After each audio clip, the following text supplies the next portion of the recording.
A new blood bank has opened in Punggol. It's Singapore's 5th blood bank, and it's in line with the nation's strategy to locate blood collection centres close to where people live and work. The Health Sciences Authority says with the area's younger population, the new blood bank's location could help recruit more youth donors. This will help meet demand, which is set to grow by more than 30% by 2030. Sabrina Ng with this report. 34-year-old Saraswati Devi has been a blood donor for nearly 20 years. She used to donate at the blood bank in Outram, but this new one in Punggol, that's closer to her home, means she can cut down on travelling time. It's really convenient because it helps to save me a lot of travel time, and it also helps in accommodating to schedule in an appointment easily to donate blood. The Health Sciences Authority says about 21% of blood donors last year were residents in the northeast region. It includes Punggol and nearby towns like Sengkang, which is home to more than 900,000 residents and a relatively young population. It's hoped that the proximity of the new blood bank to this segment could encourage them to come forward. Speaking at its opening, Health Minister Dr Kam says Singapore must consistently strive to meet the demand for blood. Each of us can be part of this gift of life.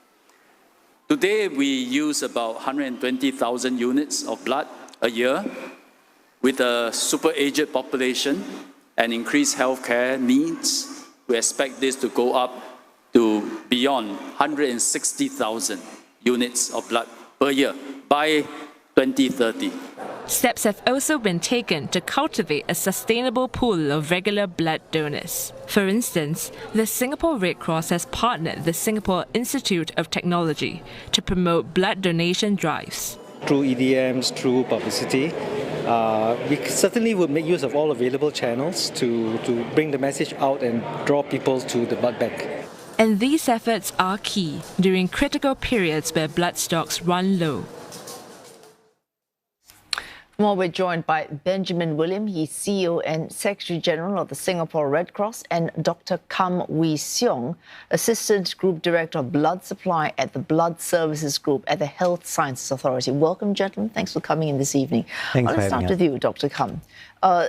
This idea, and we just heard that if we put blood collecting centres closer to where people live and work, they are more likely to give blood, suggesting that if it's convenient, they will do so, and not that people give blood because they have real, sustained, deep conviction that they should do so. So, depending on what you assume, the decentralization of blood collection will increase the amount of blood you collect. Is that so? Are people very committed or not so committed to donating blood? So I can say that decentralization strategy in Singapore has worked well for us, right? Today is a landmark day for us. We open our 5th blood bank in Wat Punggol. So we already have one in Woodlands, one in Jurong East, one in Dhoby Ghaut, and obviously one in blood bank at HSA in Outram. So we already have 5 blood banks. And we're making it very convenient now for donors to donate blood. So our strategy is really to reach out to the donors, right? Because we want to serve the communities. So that's one strategy. We make it convenient for them. We understand that Singaporeans are very busy, right? Time is of the essence. We understand that. So to make it easy for them to donate blood, we reach out to them, not only through the blood banks, we also have mobiles, of course. Now, then comes the other strategy, which we are working on now. We want to consolidate our donor pool, right? The next strategy, the next phase we are at now is really to get these donors to come to our blood banks. So which is why today we launched our initiative, Adopt the Blood Bank initiative. So by reaching out to the donors through our 5 blood banks, and now we are trying to channel them to the blood banks through the Adopt the Blood Bank initiative. So these 2 strategies will work in synergy. Adopt a blood bank. Adopt the blood bank. Okay. So we want corporate offices, schools, all these organizations to really adopt the blood bank and own the blood bank, and then they can channel their staff, the students. And today you heard from Singapore Institute of Technology.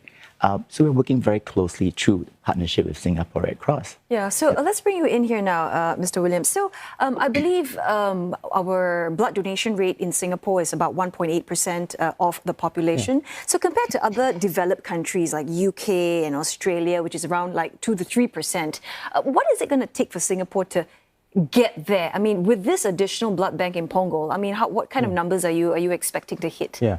So right now the percentage of population that donates annually is about 1.8%.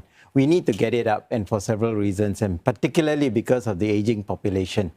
So over and above what Dr. Kam has said, I think the decentralization policy is very important also for our changing the psyche in Singapore, that blood donation must be a national responsibility. You know, we cannot just leave it to 1.8% of the population to bear the load. We need to reach out to more. So we need to increase the overall pool of blood donors. But given that Singapore is an aging population, and Minister Ong used the term super aged population, we need to increase our pool of youth donors. Currently, the percentage of youth donors is only 17%. My goal is to see it increase to about 30% or more. That is the only way we can have a sustainable pool of blood donors in the longer term. By when? About 30%, you said, from 17 to 30? I think we are taking considerable action over the next, say, about 3 to 5 years to increase this. And one of the major strategies is adopt the blood bank. What is adopt the blood bank means? You know, we now have organizations that organize blood mobiles, but that's once a year. Adopting the blood bank means that you come on board to say that you feel a responsibility to make this blood bank work. And decentralization dovetails very nicely into this strategy. So you have one Punggol today, but you have Singapore Institute of Technology as a neighbor. You have SOCA as a neighbor. These organizations will find it easier to identify with this blood bank and say we want to adopt it. So for example, we have SMU, which is next to Dhoby Ghaut Blood Bank. So that's how we want to get more people to come on board, not just say, okay, I'll do a blood mobile once a year, but regularly be there to promote the blood bank, to get their employees. If you could be clear about the link. So for example, say if it's close to SMU, where I take, given the large student population, I suppose young people at that age would be more interested in giving back, more progressive maybe, relatively progressive in their ideas. So if they adopt a blood bank, what is their responsibility to that blood bank that would make it more likely that you will see more young people giving more blood over a sustained period of time? So I think one of the things that we find in young people today and youth is that they believe in a cause. So I think it is very important to bring them on board to believe that blood donation is a national life-saving cause. Dr. Kam, your response to that? I definitely agree with Sekjan. I think we want to make this a national, that's the psyche, yes. We want to make it a lifestyle, a culture, a habit. So how do we make that happen? You know, we need to engage the youth donors. So for example, just this year at the World Blood Donor Day, we introduced a new award category to acknowledge and recognize that contribution. So we have this award called the Youthphoria Award. And we have youth donors actually donating a lot of times and they receive the award. So that's one way we want to get the message out that, hey, you know what? Youth donors can also contribute to the National Blood Program. They can do a lot of things. And I think the challenge is really engage. How do we engage this group of donors? How do we get them to come on board with us? And you mentioned, you're trying to change mindsets and the psyche, which is quite a tough task. And now that you have a fifth blood bank, just looking ahead, what are some of the other plans in the pipeline, just to attract not just the youth, but you mentioned about organizations as well, companies and firms. Could you just, touch on that? So maybe I'll So one of the major initiatives is, besides the individual donors, is to work with organizations. So one big group that we are hoping to get on board, and we have made considerable progress, is the grassroots organizations. So the idea is that we want to have a constant reminder, for example, in our community centers, that blood donation is important. So this will reach the bigger pool. Likewise, we are working on a similar initiative in the institutes of higher learning and tertiary institutions to have a constant reminder in each of these campuses, a sort of a blood booth, giving information on blood donation, reminding people that blood donation is such a critical part of total defense and a resilient community. And I think we need to keep this constant. Maybe if I can add as well, I think specifically for the youth group, the youth donors, we've engaged them in various measures. For example, we use social media now. Yeah. Of course, Singapore Red Cross, we have an Instagram account, a Blood Buddy account. We use Facebook. So we're trying to use social media to appeal to them. And also, we've also make it very convenient for them.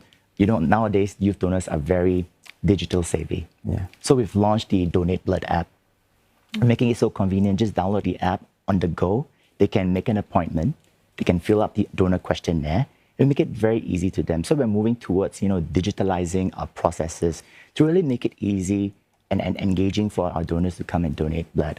All right, so an attack on all fronts, actually. Yeah. Oh, because thanks so much for that. It's a no option. We actually do not have an option other than increasing our pool of young donors and youth donors, because in the long term, we will be a super aged population. And not a long term, 2030 we are talking about. Yeah, and you want to raise it to what?